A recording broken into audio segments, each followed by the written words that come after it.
S dear all leaders, ಎಲ್ಲರಿಗೂ ನಮಸ್ಕಾರ. ನಾವೊಂದು ನಮಸ್ಕಾರ ಸರ. ನಾವೊಂದು ಕುಂದಗೋಳ ಭಾಗದ ಒಂದು ಊರ ಹತ್ರ ಇದ್ದೀವಿ ಸರ್. ನಾವಿಲ್ಲಿ ಇಲ್ಲೊಂದು ಶೇಂಗಾ ಹೊಲಕ್ಕೆ ನೋಡ್ತಾ ಇದ್ದೀವಿ. ಇದು ಸರ್ ಮಗ್ಗಲನ್ ಹೊಲ ಅಂತ ಶೇಂಗಾ ಸರ್, ಇದು ಹೌದಲ್ರಿ? ನಿಮ್ದು ಮಗ್ಗಲ್ ಹೊಲ ಅಂತ ಶೇಂಗಾ ಅಲ್ರಿ? ಎಸ್ ಸರ್, ನೋಡ್ಬೋದು ಸರ ಇಲ್ಲಿ ಶೇಂಗಾ ಹೆಂಗೆ ಕಾಣತೈತಿ. ಬಟ್ ಅದೇ ರೀತಿ ನಮ್ಮ ಪ್ರಾಡಕ್ಟನ್ನು ಯೂಸ್ ಮಾಡಿದ್ದಾರೆ ನಮ್ಮ ಸರ್. ಇಲ್ಲೇ ಕುಂದಗೋಳ ಭಾಗದ ಒಂದು ರೈತರು ಸರ್ ಇವರು. ಇಲ್ಲೇ ನಮ್ಮ ಆಜು ಬಾಜು ಹೊಲ ಅದು ಮ್ಯಾರಿ ಹೊಲ ಸರ. ಇದು ಜೊತೆಗೆ ಬಿದ್ದಿದೆ, ಎರಡು ಶೇಂಗಾ ಜೊತೆಗೆ ಬಿತ್ತಿದ್ದಂತ ಹೇಳ್ತಾ ಇದ್ದಾರೆ. ಎಸ್ ನೋಡ್ಬೋದು, ಇವ್ರ ಶೇಂಗಾ ನೋಡಿ ಸರ. ಆ ಕಡೆ ಹೊಲದಾಗಿನ ಶೇಂಗಾ ನೋಡಿದ್ರೆ ಭಾಳ ಸಣ್ಣದು ಕಾಣತೈತಿ.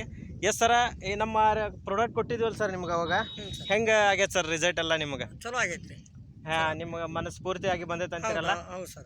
ಹೆಂಗೆ ಚಲೋ ಆಗೈತೆ ಅಂತೀರಿ ಸರ್? ಯಾವ ಪ್ರಕಾರ ಅದಕ್ಕೆ ಇದಕ್ಕೆ ಹೋಲಿಸಿದ್ರೆ ಯಾವ ರೀತಿ ಒಂದು ಡಿಫ್ರೆನ್ಸ್ ಬರತೈತ್ರಿ? ಕಲರ್ ಐತಿ ಸರ್, ಅದು ಕಲರ್ ಇಲ್ರಿ. ಕಲರ್ ಇಲ್ಲ. ಆ ಬಳಕ ಇದು ಬೆಳೆ ಐತ್ರಿ, ಅದು ಬೆಳೆ ಇಲ್ರಿ. ಬೆಳೆ ಎಲ್ಲ ಚಲೋ ಐತಲ್ರಿ? ಎಸ್ ಸರ್, ಆಗಲ್ಲೇ ನೋಡ್ಬೋದು ಅದು ಸಣ್ಣದಿತ್ರಿ. ಬಟ್ ಇಲ್ಲಿ ಶೇಂಗಾ ನೋಡ್ಬೋದು ಸರ, ತುಂಬ ಚೆನ್ನಾಗಿ ಬೆಳೆ ಆತೈತಿ. ಸಾಲು ಕಾಣ್ತಾ ಇಲ್ಲ, ಅಷ್ಟು ಚಂದ ಇಳುವರಿ ಬಂದೈತೆ ಸರ್. ಸರ್ ನೋಡ್ಬೋದು, ಒಳ್ಳೆ ಒಂದು ಇಳುವರಿ ಬಂದೈತಿ. ಎಷ್ಟು ದಿನದ ಐತೆ ಸರ್ ಇದು ಶೇಂಗಾ? 36 ದಿನದ ಐತಿ. 36 ದಿನದ ಐತಲ್ರಿ? ಎಸ್ ಡಿಯರ್ ಆಲ್ ಲೀಡರ್ಸ್, ನೋಡ್ಬೋದು 36 ದಿನದ ಐತಿ ಶೇಂಗಾ. ಫಸ್ಟ್ ಕ್ಲಾಸ್ ಒಂದು ಗೇಣ ಮೇಲೆ ಶೇಂಗಾ ಐತಿ. ಜೊತೆಗೆ ಹೂವುಗಳು ನೋಡ್ರಿ ಸರ, ಹೂವುಗಳು ಯಾವ ರೀತಿ ಒಂದು ಹೂವುಗಳು ಬಂದಿದ್ದಾವಪ್ಪ ಅಂದ್ರೆ ಒಂದು ಚೆನ್ನಾಗಿ ಗಿಡ ತುಂಬಾ ಇವತ್ತು ಹೂಗಳು ಕಾಣ್ತಾ ಇದ್ದಾವೆ.